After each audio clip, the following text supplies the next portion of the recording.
Hi, I'm Lisa, and I'm here in New York, and I have a special treat for you because we have Liz from Kensington with us today. So we're going to give you some tips on how to submit your book and what you can do to increase your chances of being seen.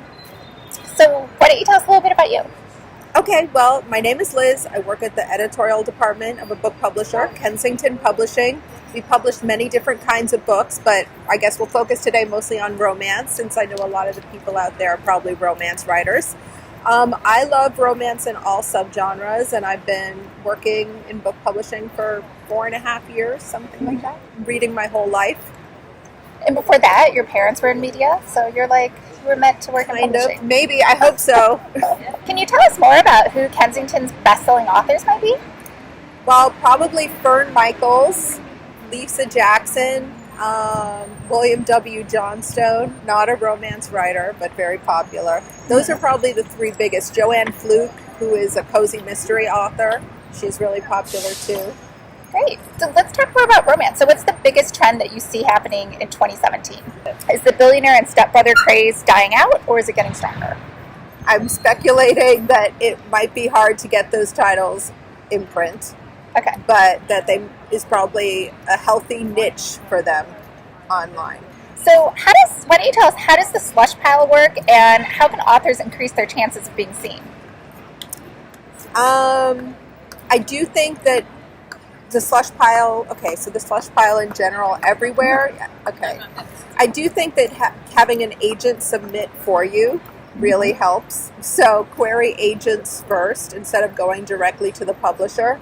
Okay. And I think that having a really solid query, following the guidelines that either the publishing house or the agency you're querying has put forth, and keep it succinct and professional. There's so much research available online. You can see other people's query letters. How are you? I'm Tim Towie. I'm the CEO of Coleman Gray.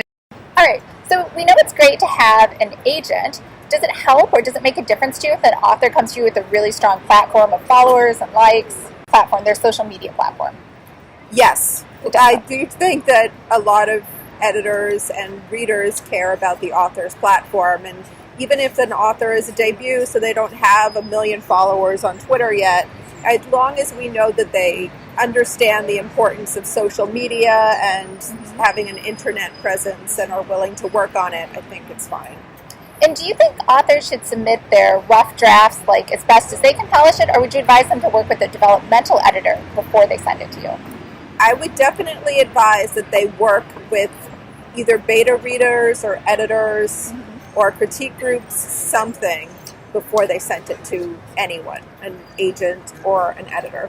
There are so many things that authors think are okay that need a little more work. Got it. All right. Well, let's just talk about your wish list and what kind of manuscripts you're collecting, romance or otherwise. I love historicals, so I love historical romance and historical mysteries and historical fiction, especially women's fiction. I'd love to get some steamy Regency romance or steamy Highlander romance. Definitely get Scottish, exactly. I would love that. Great. World War I, 1920s. Did you guys hear that? So I'll leave a link below on where you can submit to Liz, and let's go on to our next question. And is there's some authors who think it will increase their likelihood of being chosen if they come with their own book cover. What would you say to that? I think it probably won't make any difference. Okay, so don't save your money and the time and the energy, because the imprint will do the cover for you, right? Most likely, yes. Okay. All right. And anything else you wish authors knew before they submitted to editors or agents? I would say just come in as professionally as you can and try to be patient, but also don't set your hopes too high on one editor or one house. I would send out a bunch of queries to as many people, but I would do it in a calculated way. So I wouldn't send out 50 queries on one day. I would send out maybe 8 and then wait a little while and see if you heard back from those 8 people, and then do another 8. If you didn't hear from the first 8, maybe tweak your proposal a little bit, see if there's any typos that you maybe missed in the first query letter, or maybe the first query letter was too long, that kind of thing. And what's the typical wait time before they maybe go to that second around? A month or 2 months? Yeah, I think a month is good. And I mean, you don't have to strictly follow that. Mm-hmm. You know, if you don't want to, I can understand maybe you don't want to spend 9 months of your life querying.